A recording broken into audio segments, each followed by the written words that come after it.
Mark's 19 eyewitness reports that we have been seeing over the past several weeks give us testimonial proof that Jesus has power. In fact, after all these weeks, you might be able to say it with me, right? That Jesus has power and authority over everything. Everything. Absolutely everything. Jesus has power and authority over everything. He has power over demons and devils. We have seen he has power over demons and devils. Jesus has absolute power over sickness and disease. Jesus has power over lack and supply. Jesus has power over everything in the physical world. Everything in the physical world. If it is in the physical world, Jesus has power and authority over it, power and authority over everything in the physical world, everything made from anything in the physical world. He has power over wind and water, over bread and fish. He has power and authority over your boss and your landlord. He has power and authority over bankers and doctors and lawyers. Jesus has power and authority over everything in the physical world. Jesus has power and authority. Mark says in chapter 16 that Jesus has power and authority even over death. And so Mark now offers to us, as he has been doing week after week, offering to us eyewitness testimony. He now offers to us one final eyewitness report that demonstrates that Jesus is master of moments that seem impossible. That Jesus is victor over battles that seem unwinnable, that Jesus is overcomer over obstacles that seem immovable. Jesus has power and authority over absolutely everything. Everything that they have seen and heard. Everything that they have seen and heard has been moving them towards this moment. Everything from his first cry that the kingdom of heaven has come. The kingdom of heaven is at hand. From his first miracle of casting out demons and devils, from his first miracle of healing the sick, all of his miracles, when he broke the bread and divided it among 5,000, when he fed the 4,000, when he calmed the raging seas and walked on the water, everything that Jesus has done has been building up, leading them to this one faith moment. Every miracle, every impossible thing that Jesus has done has been to prepare them, to prepare their faith for this. All of it's been about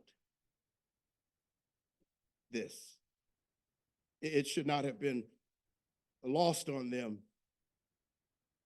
because he had told them repeatedly, I'm going to be killed, but I will rise again.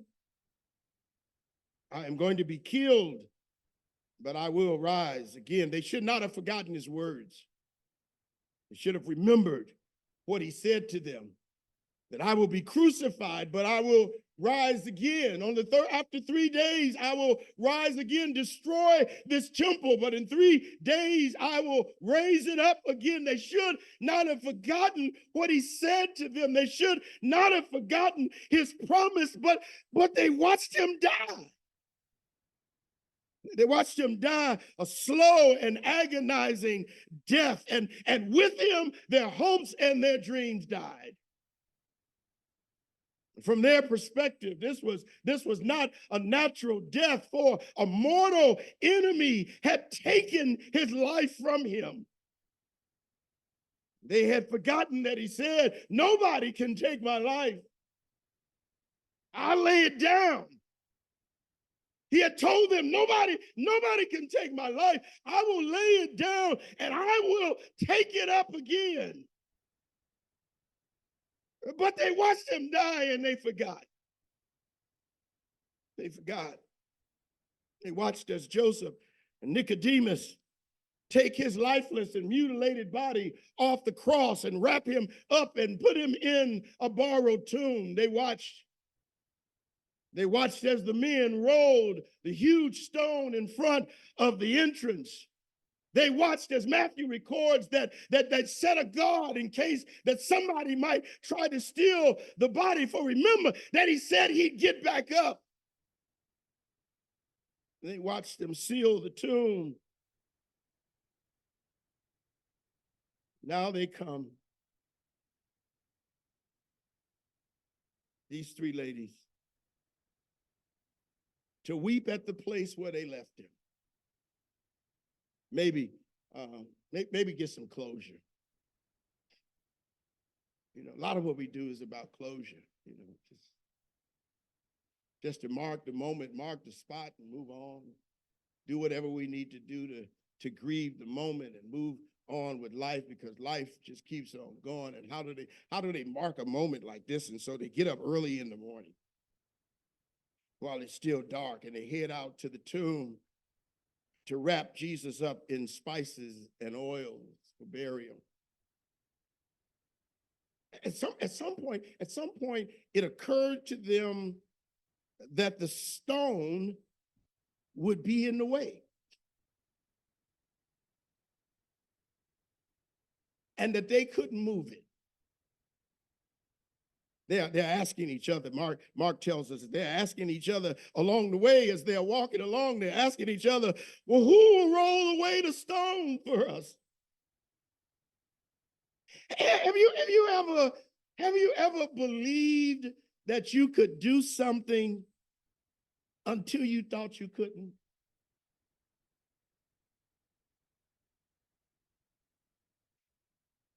Have you ever just been going along completely oblivious and not considering any obstacles in front of you until some conversation reminds you that what you thought you could do, you really can't do?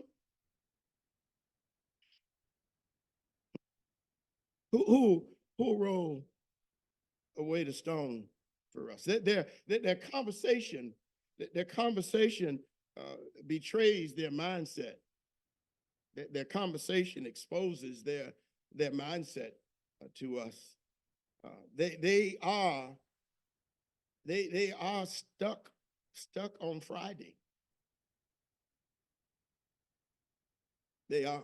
They have absolutely, as they meander along at 6 o'clock in the morning, they have no expectation that today is going to be anything beyond simply grieving what they lost. But they come. It is interesting to me that even after they think of these women, even after they think about and remember the fact that the stone is there and they can't move it, they keep going. I don't know, the brothers are gone. They sleep. They ain't coming back. They left a long time ago. But these women, they ain't even thought about the fact that they can't move the stone. Maybe they just thought, we'll figure it out when we get there. We just got to go, because that's what they do. They just keep going. Anybody know what I'm talking about?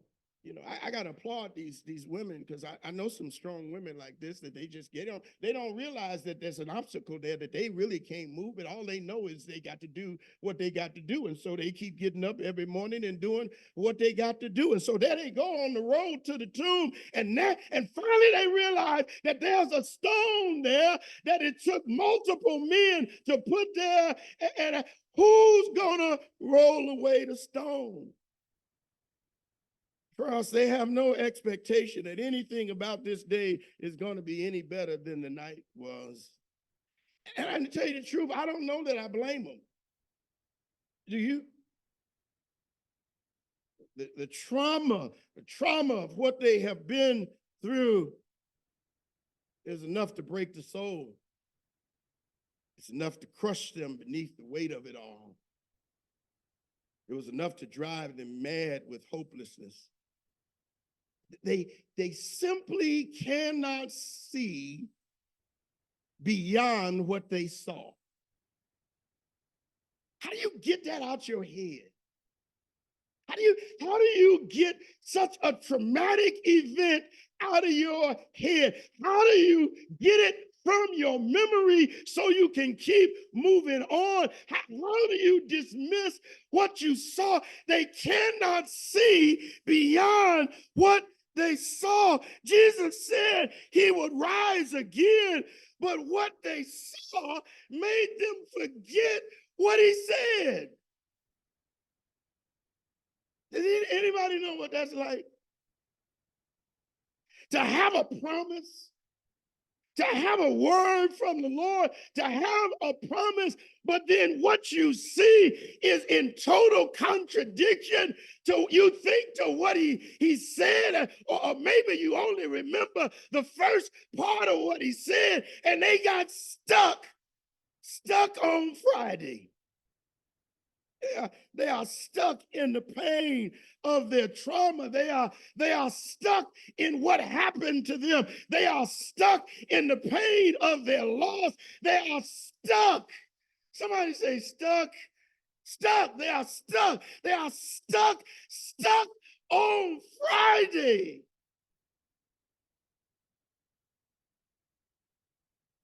Mark offers to us some insightful encouragements this morning. Can I move along? First thing that Mark encourages us, if you one of the people like I've been stuck, you ever take like 2 steps forward? I keep looking at these ladies, and I'm just enamored by these women that just keep going. Yeah, we had a member here one time, and she'd been through a whole lot of stuff, and things happen. But her mantra was, she just tell me, Pastor, no matter what it is that we were going through, we talk about it, and she said, well, Pastor, I just got to keep it going.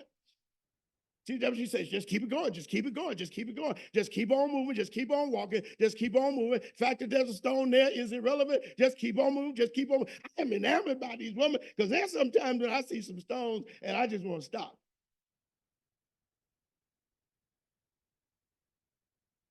Mark offers to us some encouragement.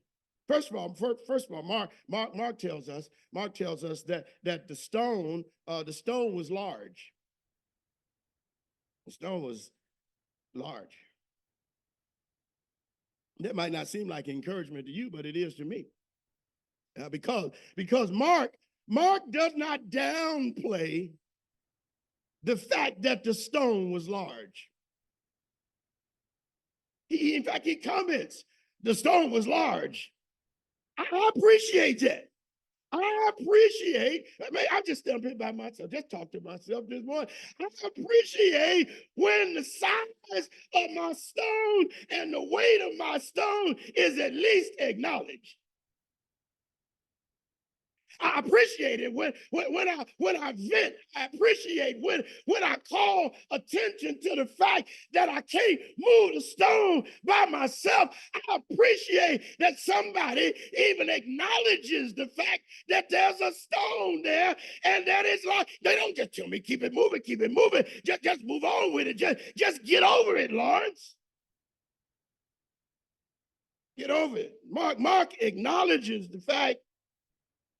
Am I talking to myself this morning? Mark acknowledges the fact that the stone is large, and I appreciate that it was heavy.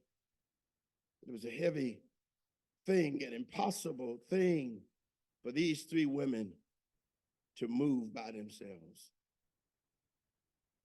Is that some big thing on your mind today? As you made your way out here?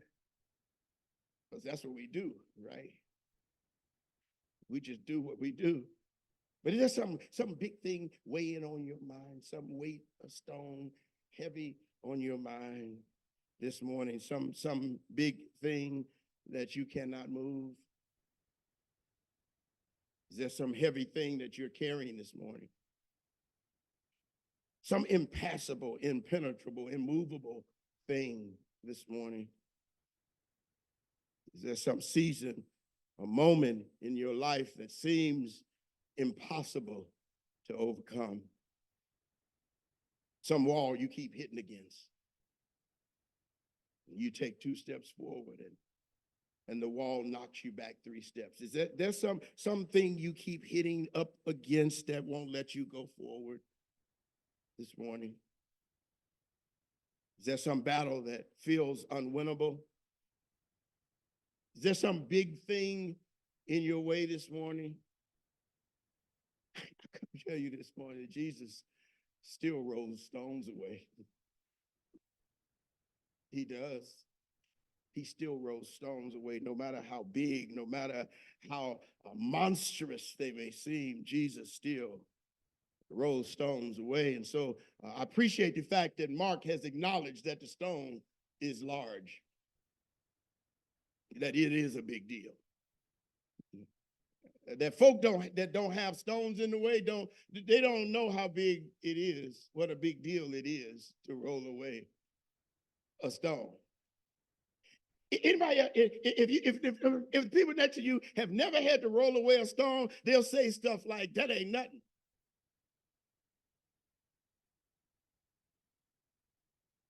If folk that ain't never had to roll no stone away, they ain't never had no stone rolled in the doorway where they couldn't get by, they just tell you stuff like, well, just trust God.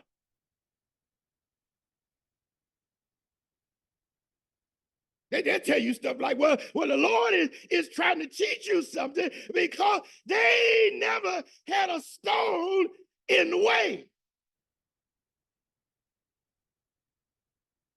Jesus still rolls stones away. Second thing that I want to tell you is that Mark calls our attention to in this text that the stone is large.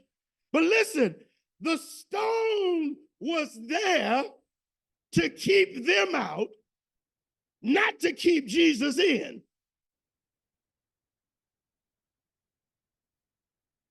The stone was not to keep Jesus in the tomb. The stone was there to keep them out. Stones are about keeping live folk out of dead folk business. The stone is there to keep the living out of the place of the dead. Stone is there not to keep Jesus in, but the stone is there to keep them out of Sunday and trapped in Friday. The stone is there to keep them out of what the life is on the other side and keep them trapped in the death they remember. The stone is there to keep them trapped in between Friday and Sunday so they'll never see Sunday. It is there to show them that there is no life beyond Friday. The stone is there as a barrier that says that the pain of Friday can never be undone. That's what the stone is about. The stone is there to remind them that you just gonna have to live with it, baby. Everybody got something to live with. And even if somebody helped them gain temporary access, all they could really do was grieve what they lost. You know, sometimes, anybody still listening? Y'all still listening to me? Y'all still here?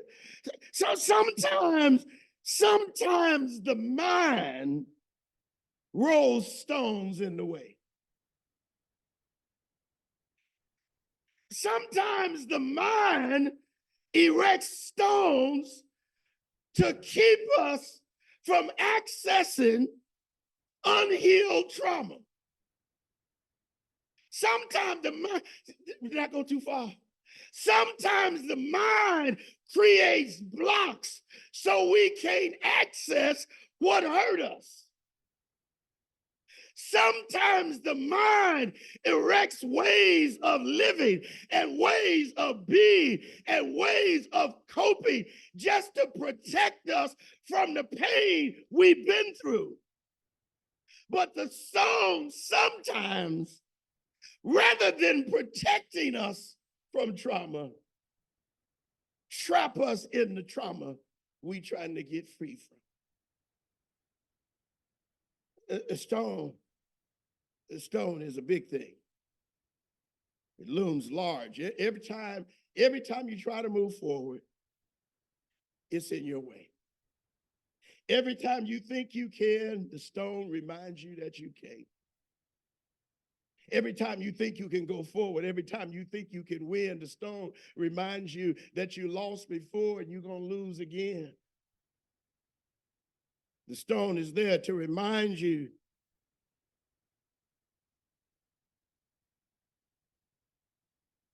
that you can go this far and no further. Because everybody in your line went this far and no further. Your uncle went this far and no further. Your aunt and them went this far and no further. Your mama and your daddy's marriage went this far and no further. Your cousins went this far and no further. And no matter how much they tried, no matter how educated they became, they went this far and no further, that they went only so far along the road before the stone stopped them. The stone reminds you that the stone got your mama, and the stone got your daddy, and the stone got your sister, and the stone got your auntie, and the stone gonna get you. Tells them that nobody, the stone says nobody comes back from what you've been through. But there's good news in this text, y'all. Jesus still rolls stones away. He still rolls stones away. Next thing Mark tells us, I'm almost done. Y'all still here with me? Next thing Mark tells us is that the stone couldn't stop Jesus. The stone was big, and the stone was a block. But just because there's a stone there doesn't mean God's not up to something. Just because there's a block, just because there's a hindrance, just because there is resistance doesn't mean that God's not up to something. Because even when you can't see him, he's working. Even when it looks like he's not, he's working. They crucified him and laid him in a borrowed tomb. But just because they couldn't see him didn't mean he wasn't working. While they were sleeping, Scripture tells us that Jesus preached to the lost souls. While they were sleeping, Jesus knocked on the door of Hades and preached to those who had been waiting for the Messiah. While they were sleeping, the book of Ephesians tells us that he led captivity captive. While they were sleeping, Jesus took the keys to death and hell. While they were sleeping, early one Sunday morning, I wish I was a real preacher, because I'd say early one Sunday morning, Matthew chapter 28 said that there was a great earthquake. Just when they thought it was all over, just when it was almost done, early Sunday morning, there was a great earthquake, and the angel of the Lord from heaven descended, rolled back the stone, and sat on it. sat on the stone and waited for them to get there.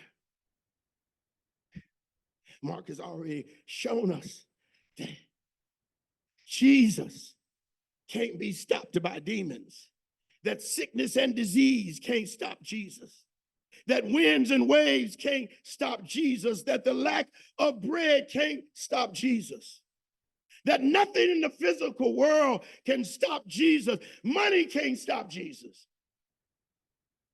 Jobs and bosses can't stop Jesus.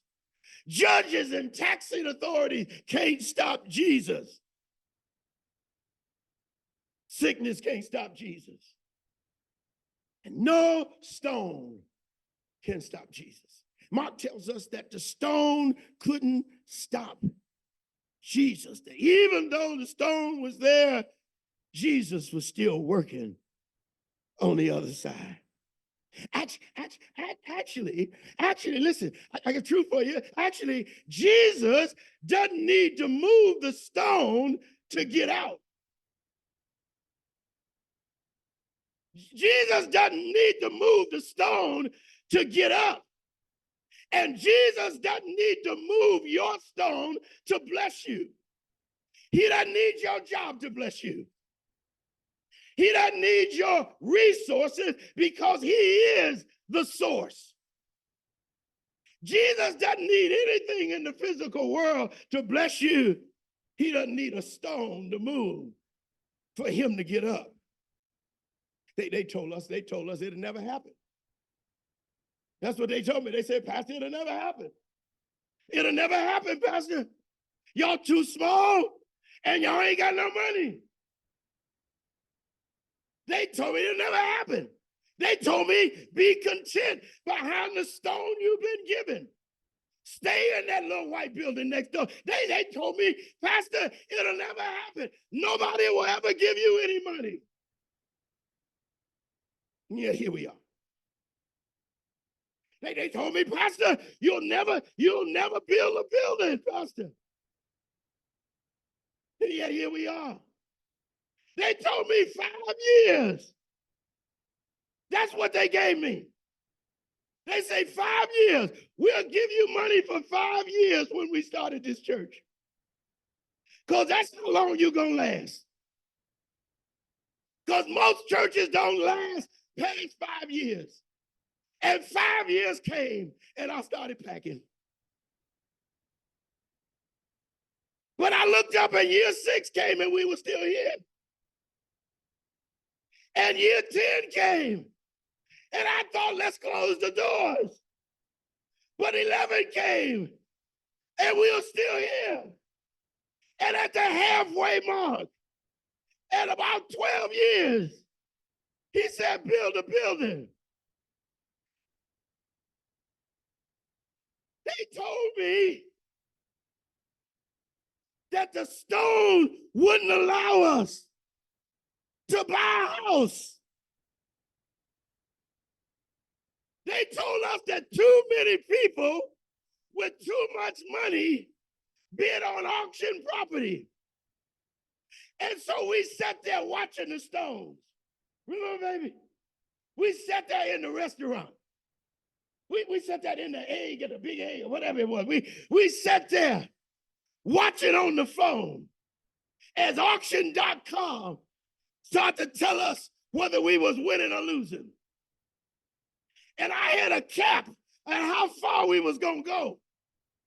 And I kept easing up on it. And when we got to that cap, I said, that's it. We ain't doing no more. But then the other bidders just start dropping off. They told me we'd never get this done. Did I get sidetracked?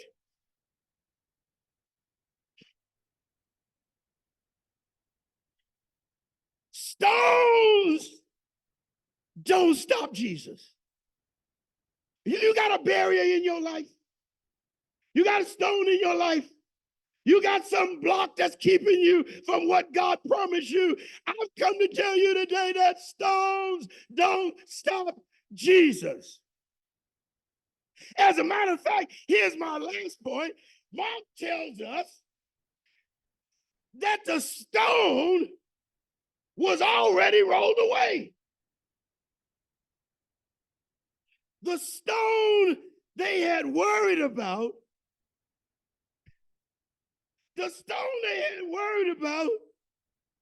it wasn't even about the stone. The stone. Y'all still here? The stone had obscured their view of greater things. The stone had kept them tied to lesser things and a lesser life. The stone had tied them to their pain and their loss and their fear and their doubt. The stone, listen, was a distraction.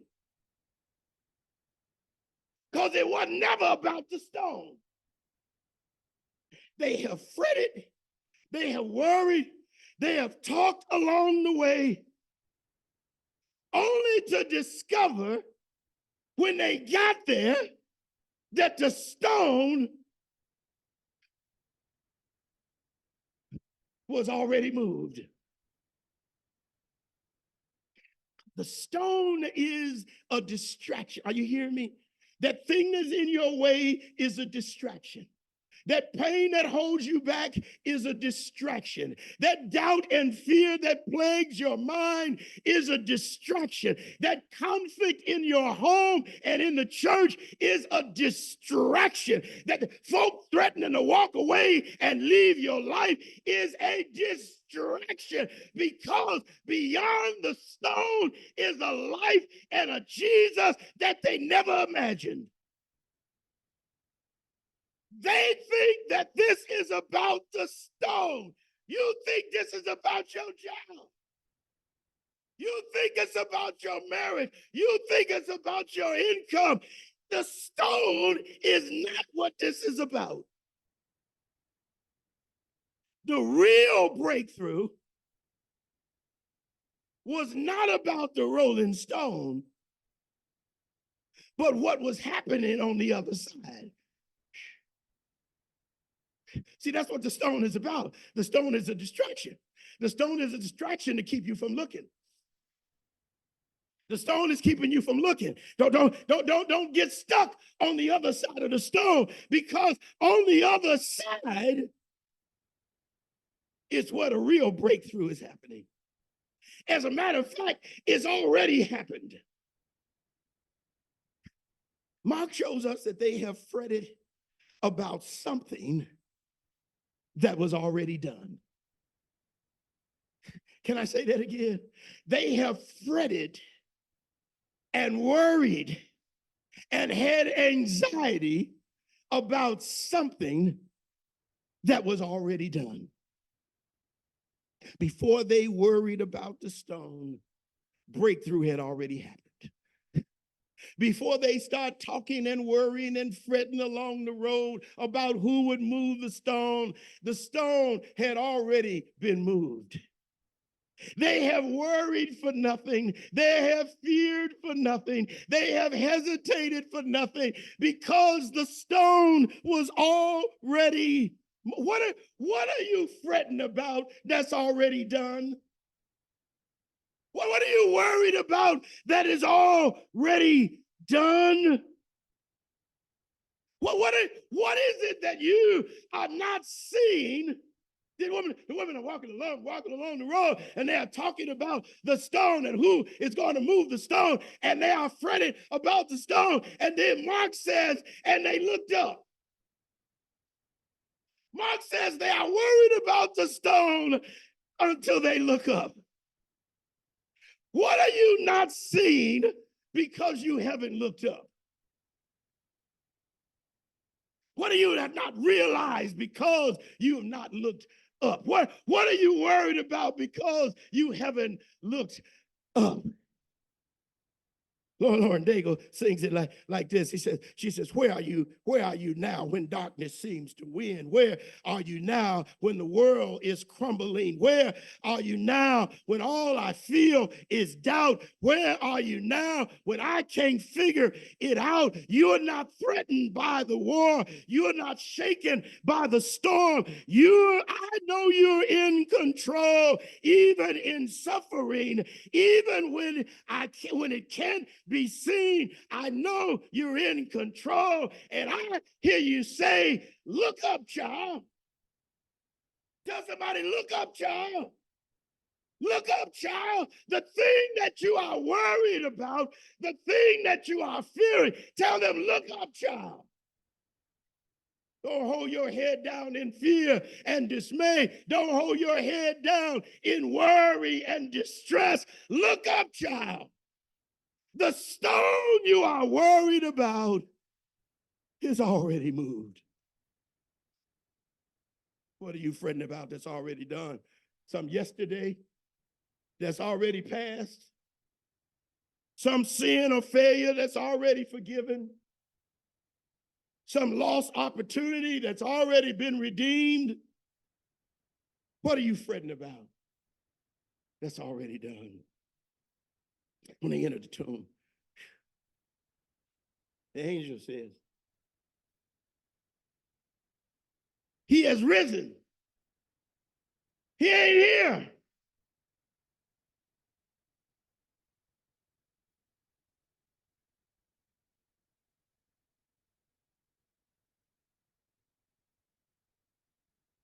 Dead. I know you're looking for Jesus. He ain't here. He has risen. And some of y'all just risen. The angel says, he's not here. He's risen. I know you are looking for Jesus. I know you are looking to recapture what you lost. I know you are looking to get back what you think you want. I know you are looking to get back the life and the dream and the vision that you thought you lost, but he's not here. He's risen. It is then that we realize that it was never about the stone. Like everything else that we have seen and heard from Mark, that it was never about that thing. Everything has driven them to this moment. Every miracle has driven them to this moment to prepare their faith for this. It is then that we realize that the point of casting out demons was that we might ask, who is this with such authority that he commands unclean spirits and they obey him? The point of forgiving and healing the paralytic was that we might ask, who is this that forgives sins? For only God can forgive sin. The point of the storm was never to drown them, but they might ask, who then is this that even the sea and the winds obey him? The point of the fish and the bread was not to fill their stomachs, but to fill their minds and hearts with the wonder of Jesus.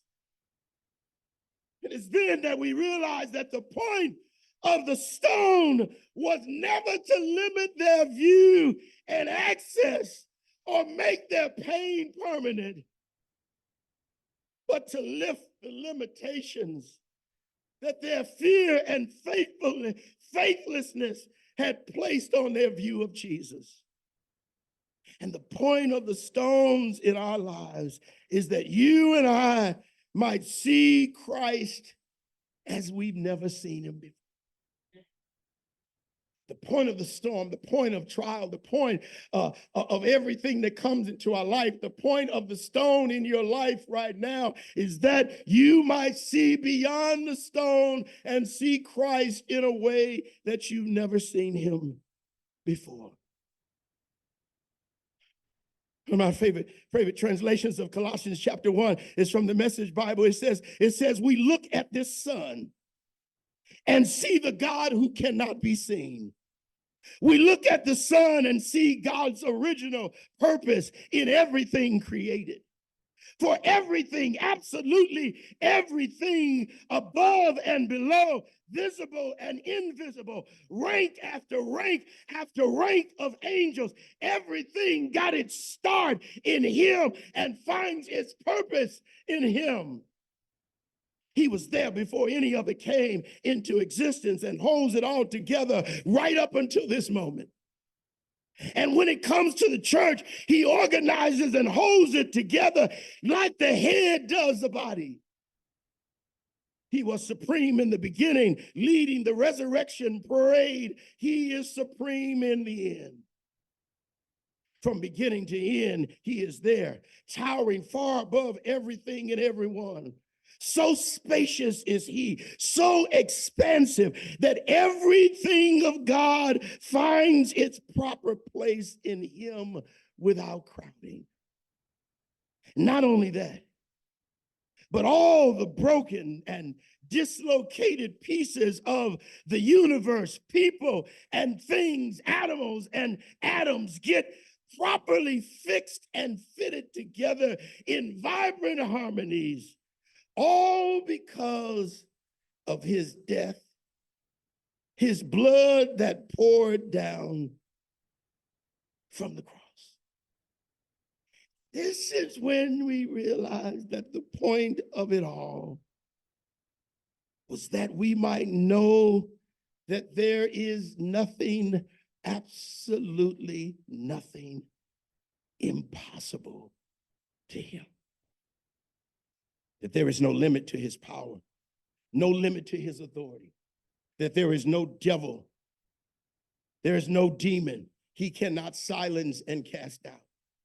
There is no sickness he cannot heal. There is no sin he cannot forgive, no soul he cannot save, and no life he cannot lord over. There is no storm he cannot calm, no wind he cannot rebuke, nothing that is not subject to him. Even the raging waters are under his feet. There is no need he cannot supply. There is no lack he cannot fill. No dead thing he cannot raise. No stone he cannot roll away.